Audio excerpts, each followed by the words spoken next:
Howdy. Welcome back to Dion Talk. One of the problems that I have with financial independence is a lot of the people who talk about this type of content say things like, you need to be frugal. It's almost like a pet peeve of mine because I am definitely not somebody who wants to be frugal. I mean, yes, I don't want to spend extravagantly. I don't want a $6 million mansion in Malibu where the property taxes are more than most people make in a year. So I'm not looking to make so much money that I can live any lifestyle I want without ever looking at a price tag. But if I have to do things like ride a bike to work in order to save enough money to live, that's not something I'm interested in doing. If I have to meal prep and come up with some way to where I can make each meal cost $2 or $3, not something I'm interested in doing. I mean, I do try to save money by never shopping. I have not been in a store in, if you take out Lowe's, Home Depot, and like flooring stores, I haven't been in a store in 10 years. I haven't seen a commercial in 10 years. So I only buy things I want to, not something that somebody with a master's degree in advertising was able to convince me that I needed, that I'd never seen before, but I knew I just can't live without. So when it comes to financial independence, I focus more on the financial independence than the retire early. I want to make work optional. And I'm definitely going to stop working someday. And when I do that, I don't want to have to live frugally. I actually don't want to live frugally now while I'm trying to get to the point where I finally retire. There's a lot of different levels of financial independence. And if you talk to psychologists, they'll talk about being dependent and being independent. But in the FIRE community, the people who watch my content, there's 5 basic levels and probably in different orders. The first one is barista FIRE. That's where if you work part-time, all of your living expenses are covered, so you can enjoy life. You can take a lot of vacations. You don't have to be at work every day selling your life 1 hour at a time, but you still have to work. There's Coast Fire. That's where you invest early and enough to where that eventually, when you reach the age you want to retire, you won't have to work anymore. There's my least favorite, Lean Fire. This is the one that's mostly talked about by channels like Beat the Bush, who has good content. And in the FIRE community, there's Mr. Money Mustache, who literally talks about living close to work, riding a bike, living minimal, eliminating expenses. People talk about the latte factor, getting rid of things like streaming services and actually lattes to eliminate expenses, because it is true that the more expenses we eliminate, the easier it is to reach financial independence. But do we actually want to live a life where we don't have streaming services, so we can't even have conversations with people who watch shows? We can't go for a latte. I personally, I raised 3 very picky kids, and there's 5 years between them. So 28 years of parenthood. So by the time the last child hit 18, the first one was 28. So 28 years of raising 3 picky kids. I never want to cook again in my life. I actually think I have more lifetime saving by not cooking. I don't go to stores to shop. I don't make a list of things I want. I don't have to shop and spend the money. I don't have to transport the goods. I don't have to store the goods. I don't have to throw away the things that don't get used and become waste. Instead, my hack for food is to look at all of the restaurants within a 10-mile radius of my house, restaurants, bars, figure out their nightly specials, and plan my week around which ones has a $10, maybe $14 meal that will basically feed me twice. So yes, I'm not getting $2 meals, but I eat very healthy because I plan my route on which restaurants I'm going to go to based on the day of the week when there's a deal going that I like. My refrigerator has almost nothing in it. I don't have to cook. I don't have to clean up. So my time savings there is one of the ways I'm happy to spend money at restaurants. I wouldn't want to give that up in order to reach financial freedom. If I had to, I would, but I don't want to. So the purpose of this video is to talk about reaching a financial freedom that doesn't mean we have to live like a minimalist. It means we don't have to cut out things we want to do. And there is that fat fire. You have barista fire, coast fire, lean fire, and the last one is fat fire, where you have so much passive income coming in, you can literally live whatever lifestyle you want. I think the lumberjack landlord is on the path to do this, so you can have whatever color of Lamborghini you want, and maybe a couple different ones in case you want different colors. My focus is just on financial freedom. The biggest difference between financial independence and financial freedom is financial independence means you don't have to work to cover your living expenses. Financial freedom means you don't have to watch the price tag on everything. So my goal is to get to financial freedom, not fat fi. I don't want to have so much excess, but I want to be able to do things without living like a minimalist, without having to meal prep or control my forms of transportation.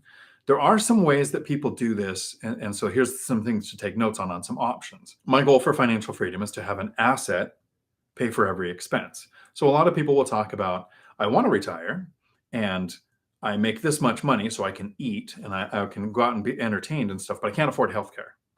If that's the barrier, it just means you need another asset that pays for your healthcare. So I want an asset for every expense. If you don't want to invest in another asset, so more stocks, more dividends paying stocks, grow your business bigger, more rental properties, more units that would cash flow enough to cover the cost of healthcare, there is a type of geo arbitrage. In the United States, most healthcare for most people costs $600 to $1,000 per person in your family. Can cost more, can cost less, depending on how creative you are with doing this. Outside of the US, the same coverage is $60 to $100, pretty much a tenth of what it costs here in the United States. So one of the things I've done to not live like a minimalist is I have started taking 1 month vacations that this year I'm at least increasing to 3 months or increasing to 12 months because I'm going to quit my job somewhere between 3 years from now and tomorrow. So like that's the timeline. I have healthcare covered by rental properties. So I'll be staying in the United States, but I could travel to a country like Colombia or Thailand, where I've been to both of those countries. Two things that were really important to me. First, the dollar is strong. So even though I'm financially free and don't have to worry about the amount of money I spent, I enjoy being able to tip more and spend more without thinking about it. And that it does meet that frugal nature that it took for the first few years to reach financial freedom. So in Colombia or Thailand, healthcare would be significantly less. Cost of living would be significantly less. And it's hard to find a country that still likes Americans, but I had good luck in those two countries. So maybe you know of another country you could go to. I would avoid countries where the cost of living is more without having the assets to pay for it. So geo arbitrage is one to cover the cost of living and the cost of healthcare, getting outside the United States. Not my plan. While I do want to travel to other countries for 1 to 3 months, I actually plan on remaining a United States citizen. I was in the Marine Corps. I'm a combat veteran from Desert Storm. I feel like I'm connected to this country and I don't want to just leave it. But it is an option. There are cities in other countries that are basically called expat cities, so expatriates, people who move to that country. Some of them, like Thailand, require that every year you at least go somewhere else, some other country, for 1 day to renew your passport. I don't know the rules, verify the dates. It's not something I plan on doing, so I haven't looked up yet. So my goal wasn't to reach financial freedom and live minimally. I have currently every streaming service I want. If there's a show that comes out on something that I feel like I'm going to want, I'll get the streaming service. I drive, I had a Ford Raptor, then a Corvette, then a Tundra, now an F-250 jacked up with every extra. My next vehicle, I want to be the Tesla pickup. So I intend to have vehicles I enjoy. I am going to travel. I'm going to take vacations. Recently, I spent 2 months in Florida just going down there to see how much scuba I would enjoy and what the weather was like and see if I want to invest there. So I don't want to have that minimalist life where if you reduce all of your expenses, you house hack, you meal prep, you geo arbitrage, you can retire on $1,500 a month and be totally comfortable. That's not my goal. My goal was to have passive income coming in to where I could live the lifestyle that I want, which in the lifestyle I want is one that doesn't have a budget. In order to invest for financial freedom, one of the things that was really important to me is that I didn't have a budget. Part of the thing that I don't like about having a job at any point in my life, working anywhere, whether it was military, law enforcement, truck driving, CDL school, it doesn't matter. I don't like being told what to do. I enjoy working. Like I want the option to work, but if you have to work, if you can't quit because you need that income, then that person can tell you what to do. And to me, writing a budget, having a budget, that's just me telling me what to do. And I don't want that either. So the big difference in reaching financial freedom and not having to live as a minimalist is to use these 2 words. And these 2 words mean a lot to me. For now. I house hacked to reduce or eliminate my largest expense. For now. Not forever. I drove 15 to 20-year-old cars, had to have 3, hoping one of them would run well enough to make it to work. For now. Not forever. I didn't have cable, didn't have streaming services for several years in the beginning of my FIRE journey. For now.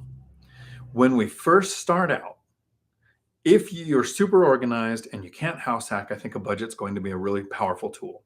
Instead of having a budget, I house hacked so that I didn't have to worry about the small expenses and made up for it with the large expense being at first reduced and now eliminated to where I'm being paid $2,500 a month to live where I do, which is a 1,200 square foot, 2-bedroom, 2-bath with a shed and my own garage, my own driveway. So house hacking doesn't always mean that you're renting out each room in your place and you have shared living space and it sucks. I mean, there's several different ways. You can do house with an ADU, so you don't even have shared living walls. So I did house hacking instead of having a budget. If you're not going to house hack, I suggest having a budget because controlling those small expenses will be what it takes to add up.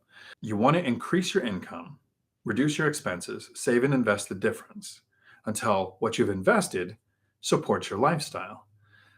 The more that you want to be able to do, the bigger lifestyle you want to have it means the more investment you have to make, the more cash flow you need to create, the bigger business you need to grow, the more stocks you need to invest in, whichever path you've chosen to reach financial freedom. The first few years for most of us is the same.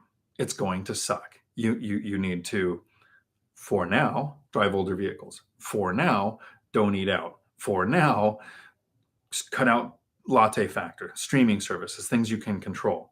You need to figure out how to increase your income by either working overtime, changing companies to get a bigger pay raise, starting a side hustle, or developing and growing a side business as a side hustle, something to increase your income while you decrease your expenses to invest more. And then you have to think timeline. If a stock investor or a real estate investor said, and this is what I'm about to say is a factual statement, I have invested $320,000 and my cash flow this year, unless I add some units, because then it will be more, is set to be $168,000. That sounds like a great return, right? Like 320,000 invested, 168,000 in profit. But it took over 10 years to get there. The 320,000 wasn't invested all at once. And a lot of times the investment from 8 or 9 years ago has had multiple years for rents to increase, interest rates to drop, to be refinanced to a better rate, add units to existing properties. One that was 2-bedroom, 2-bath each side is now 3-bedroom, 2-bath each side, adding exponentially to the rents over the years. So there's the factor when it comes to that return that people think about, where they say, I want to live on $40,000 a year. So if you use the Trinity study and you go by the 4% rule, it means you need to invest $1 million because you could take out 40% or 4%, which is $40,000. You're not going to invest $1 million all at once. As you invest, your portfolio will grow most years, and you continue to invest. In real estate, home properties go up, rents go up. The statistic I like to quote is, since we've started tracking the data in 1914, every 5 years as we've tracked the data, there has never been one 5-year period where rents decreased. The closest we came is when 2009, when the 2008 housing crash happened. In Class A markets, so super high-end, beachfront, whatever Class A means to you, rents dipped. It dipped enough to where it looked like there was a rent decrease for that 1 year. But over every 5-year period since 1914, there's never been a rent decrease. So for me, instead of investing in stocks or growing a business, I've chosen buy and hold real estate and then add the element of time. In the first 5 years, it is going to be very rare for somebody to invest enough money to develop enough cash flow to live without having to look at price tags. But if you do that for 5 years, control your expenses, increase your income, save and invest the difference into something that improves with time, cash flow increases, equity position increases. I haven't even done things like Michael Zuber from One Rental at a Time or Matt the Lumberjack Landlord to investors who have massive portfolios and are very successful. They have recycled capital. I've never cash out refinanced. I've never sold a property. I have not used a home equity line of credit. All I have done is, starting with house hacking, save to invest and buy the next property over the period of 10 years. The first 5 years was very frugal. So when I say how to retire early, but not frugal, that doesn't mean I wasn't frugal in the beginning to get there. What I'm saying is in 2018, when I could have stopped working, I wouldn't have to eliminate anything from my life. Any vehicle I want, live almost anywhere except for maybe Manhattan, or sanity keeps me out of Seattle or something like that, and not just cost of living. But I pretty much can live anywhere I want. I don't have to geo arbitrage. I don't have to go to another country for healthcare. With just 16 rental units, in 2018, I didn't have that many, but I have reached financial freedom. Now I have 16 rental units. I don't have to live frugally. I can retire early and not be frugal. The difference is those first 5 years compared to the next 5 years look very different. I hope you enjoyed this clip from one of my long live streams. I do my live streams every Tuesday afternoon at 4 p.m. Pacific, and they last as long as the questions do. You can find the entire video here. Until my next video, thanks for coming to my Dion Talk. We're sorry, the number you have dialed is not in service at this time.